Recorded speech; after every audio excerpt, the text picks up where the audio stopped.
Good morning. I'd like to continue our study in the life of Christ, dealing particularly with moments before the crucifixion of Jesus. Certainly the manner in which he was killed is a great example of the way he lived his life. And we want to emulate the steps of Jesus. We want to walk in those steps. And there's a lot to be learned about Jesus and his relationship with Pilate, particularly as it pertains to him being committed to death. So our first passage is going to be found in Matthew chapter 27, and it'll lay the groundwork for a few comments that I have this morning. Are you ready? Matthew chapter 27. I want to begin here with verse 11. Meanwhile, Jesus stood before the governor, and the governor asked him, "Are you the king of the Jews?" "You said so," Jesus replied. When he was accused by the chief priests and the elders, he gave no answer. And then Pilate asked him, "Don't you hear the testimony they're bringing against you?" But Jesus made no reply, not even to a single charge. And to the great amazement of the governor, and now it was the governor's custom at the festival to release a prisoner chosen by the crowd. At that time, they had a well-known prisoner whose name was Jesus Barabbas. And so when the crowd had gathered, Pilate asked them, "Which one do you want me to release to you, Jesus Barabbas or Jesus who is called the Messiah?"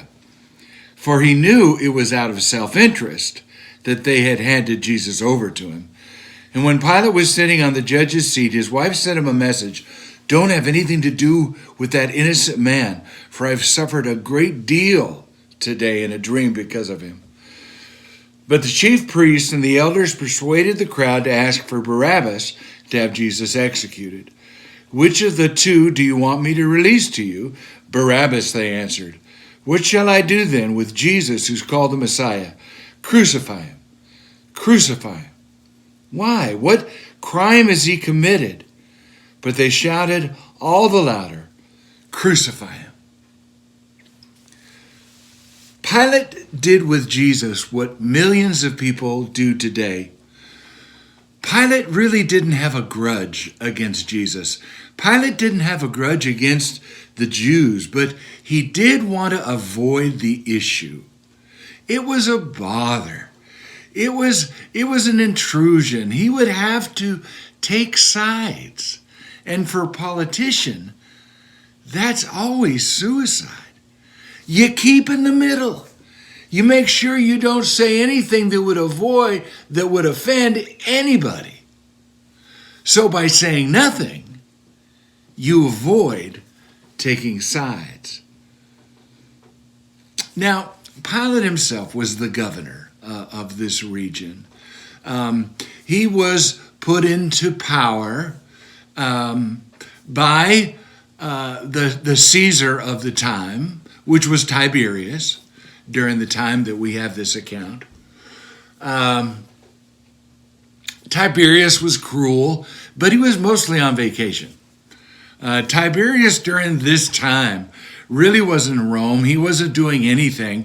There were no wars to fight. This was a time that was called the Pax Romana, which meant it was a time of peace. And it's interesting, and it is telling regarding God, that the coming of Jesus and his ministry happened in a time when everybody wasn't waging war, so they would have time to listen to the gospel message and see the life of Christ. So Tiberius made Pilate to be governor, and there was the second in command. The second guy in command was Sejanus. Sejanus was put into power because Tiberius was on vacation to the Isle of Capri. Somebody had to do the work, and so he told Sejanus to go ahead and fill my shoes while I'm on sabbatical. Caesar, that name, it's actually the same name that the Russians use for czar. Caesar was not the name of Tiberius, rather it was his title. Sejanus, who was doing all the heavy lifting during the time of Tiberius's vacation, hated the Jews. Hated the Jews. And his anti-Semitism rubbed off on Pilate for a period of time. But what happened is Sejanus decided that he was tired of being second fiddle to Tiberius. He plotted to have him killed. Tiberius heard about it and killed Sejanus. So with Sejanus gone, Pilate was able to go ahead and be the guy he was, which was not particularly concerned about the Jews, certainly didn't have anything against him, but he just didn't want to get involved in this regional issue, which is what he considered Christianity to be. So that sets the stage. That sets the stage for Jesus appearing before Pilate to be adjudicated. Now, there was every opportunity for Jesus to get acquitted. I mean, Pilate didn't want to condemn him. Pilate wanted to make sure that they were in a position where they were going to be able to skirt this issue and get along with the work. But there was a problem. There was a problem. When Pilate saw that he was getting nowhere, but that instead an uproar was starting, he took water and washed his hands in front of the crowd. He said, I'm innocent of this man's blood. It is your responsibility. All the people answered, his blood is on us and on our children. And he released Barabbas to them, but he had Jesus flogged and handed him over to be crucified.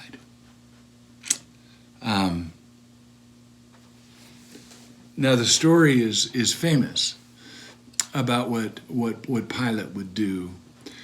Pilate gave them every opportunity to let Jesus go, and when they would not, Pilate washed his hands of the whole situation. He said, you can't blame me. You can't blame me for what's happening. I had nothing to do with it. And yet he had Jesus flogged. Being flogged during this time was a death sentence. The way that whip cut into flesh left the victim exposed and torn to pieces. Dehydration would set in, rampant infection. Jesus was terminal before they crucified him because of this flogging, and Pilate was willing to do that to Jesus. So it is a politician's way to say, listen, I didn't do anything. They're the ones who crucified him, not me. Not me. Regarding our life in Christ, we are forced to take sides. We are forced to take sides. We are not in a position of neutrality. Neutrality doesn't get you to heaven. Neutrality is not being a follower. Neutrality is not being a disciple. Neutrality is not being a Christian. All that Pilate wanted was to escape the circumstance and avoid the issue. The ultimate example of avoiding the issue was Judas Iscariot, who ended up committing suicide. Anything but have to deal with what I've done. He didn't even try to be forgiven. Do you think he would have been forgiven? Well, sure he would have been forgiven. Had he asked for it, forgiveness would have been his. We don't categorize sin. When they asked for the charges against Jesus, the crowd basically came up with two things. He's encouraging people not to pay taxes, and he claims to be a king. He claims to be a king. Then, as we read down, Herod wants to be in a position of, Pilate passes Jesus off to Herod, And the reason that he does this is because Pilate finds out that Jesus was from Galilee, and that was a region headed up by Herod. And so he goes, I don't have to deal with this, gives him to Herod. Herod asks a few weird questions about miracles, and Jesus doesn't play his game, so he gets sent right back to Pilate, and again, the problem lays in his lap. You see, and to me, this means that most people today are not anti-Christian. Most people today are not anti-Christian. They just want to avoid the claims of Jesus so it doesn't have to impact their lives. Jesus may very well have been a historical figure, but it doesn't have anything to do with me.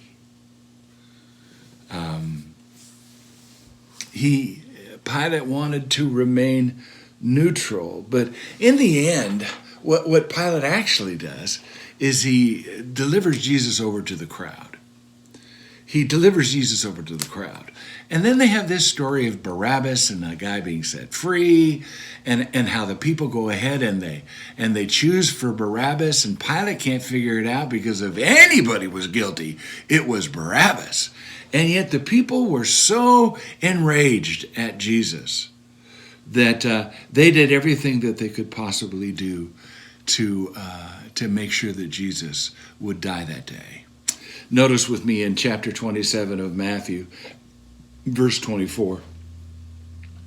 When Pilate saw that he was getting nowhere, but that instead an uproar was starting, he took water and he washed his hands in front of the crowd. I am innocent of this man's blood. It is your responsibility. So basically Pilate says, I'm going to take the crowd and they will determine how I see Jesus. I'm just gonna look around me. I'm going to look at the people I work with. I'm going to look at my own family. I'm going to look at all of the political circumstances that we're involved in here in 2020, and I'm going to let the crowd decide what I do.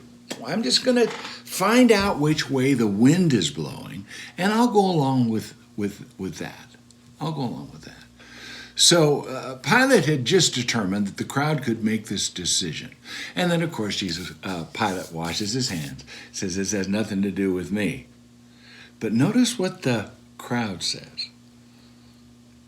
All the people answered, his blood is on us and on our children. What? What? Do you know what you just said? Did you really say that? These Jewish men? Now, a lot of anti-Semites use this passage. They say that's why the Jews were persecuted in Germany. That's why they're persecuted under the state of Israel now, being surrounded by Palestinian nations. They say, well, the Jews brought it on themselves, and that plague that is mentioned here in chapter 27 of the book of Matthew is God taking his vengeance out on the Jews who killed Jesus. Nothing could be further from the truth. Nothing could be further from the truth. Anti-Semitic people use this verse completely wrong. Number one, a mob cannot speak for a nation. Just as the rioters burning Portland don't speak for all Oregonians. A mob cannot speak for a nation. And secondly, we are responsible for Jesus' death, not that mob. It is our sins that put Christ on the cross, not that mob, not Pilate, not Herod, certainly not Caesar. It is us. We are the ones that cried, crucify him. Every angle that Pilate could use to get out of the Jesus problem, he used. And ultimately, Pilate's name is spurned throughout the generations. Because he was the one who let it happen. He was the one who let it happen. Even though it was the divine plan of God and the decision of Jesus, it still was something that we look at with the name Pilate, and we realize he had every opportunity to do the right thing, and he did not. He avoided, he transferred blame, he listened to the crowd, and he was a politician's politician.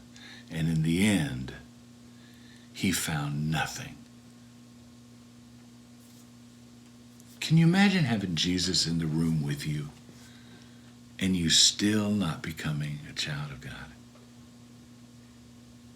Appreciate your attention today. Have a good one. I'll see you on Sunday. Remember, at 10 o'clock.